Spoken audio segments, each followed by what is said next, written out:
নমস্কার বন্ধুরা, গল্পে ইতিহাস চ্যানেলে সকলকে স্বাগত জানিয়ে শুরু করতে চলেছি আজকের নতুন ভিডিওটি। বাংলায় একটি প্রবাদ আছে, শবরী প্রতীক্ষা। কিন্তু অনেকেই জানেন না কে এই শবরী। ফাল্গুন মাসের কৃষ্ণপক্ষের সপ্তমী তিথিতে নিঃশব্দে চলে যায় শবরী জয়ন্তী। যে শবরীর পরিচয়ই অনেকের কাছে অজ্ঞাত, তার জন্মদিন আর কেই বা খোঁজ নেবে। সাধারণত লোকশ্রুতি মেনে কারোর জন্য দীর্ঘ সময় অপেক্ষার পর তার দেখা মিললে তাকে আমরা শবরী প্রতীক্ষা বলি।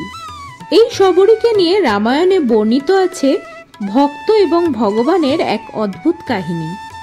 বহু তপস্যা করে ঈশ্বর লাভের বহু কাহিনী আমাদের অনেকেরই জানা, কিন্তু শবরীর কাছে প্রতিদিন রামচন্দ্রের জন্য প্রতীক্ষাই ছিল তপস্যা।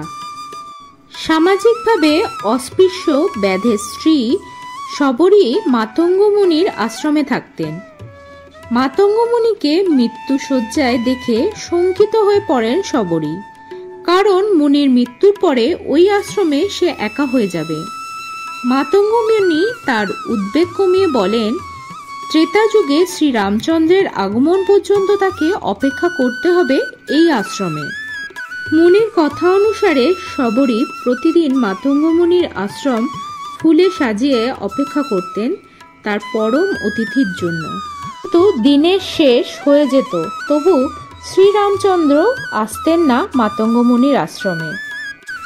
সারাদিন প্রতীক্ষার পর নিরাশ হয়ে ঘুমিয়ে পড়তেন শবরী, কিন্তু অপেক্ষার হাল ছেড়ে দেননি তিনি। পরদিন আবারও নতুন উদ্যম নিয়ে আশ্রম সাজিয়ে অপেক্ষা করতেন শবরী। এইভাবে দিন যায়, কাল যায়, বয়স বাড়ে শবরীর, তবু অবসান হয় না প্রতীক্ষার। অবশেষে জীবনের শেষ দিন মাতঙ্গ মুনির আশ্রমে উপস্থিত হন শ্রীরামচন্দ্র।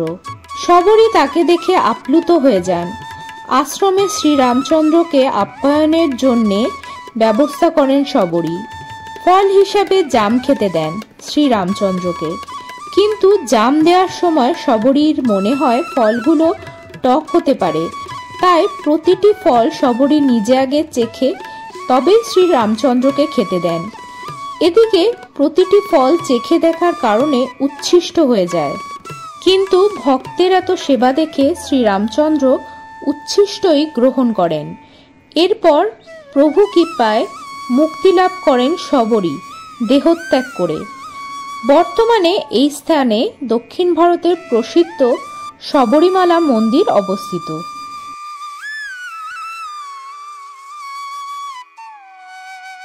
তাহলে বন্ধুরা, ভিডিওটি কেমন লাগলো তা অবশ্যই কমেন্টস করে জানাতে ভুলবেন না। সাথে থাকুন, পাশে থাকুন গল্পে ইতিহাস চ্যানেলের। নমস্কার।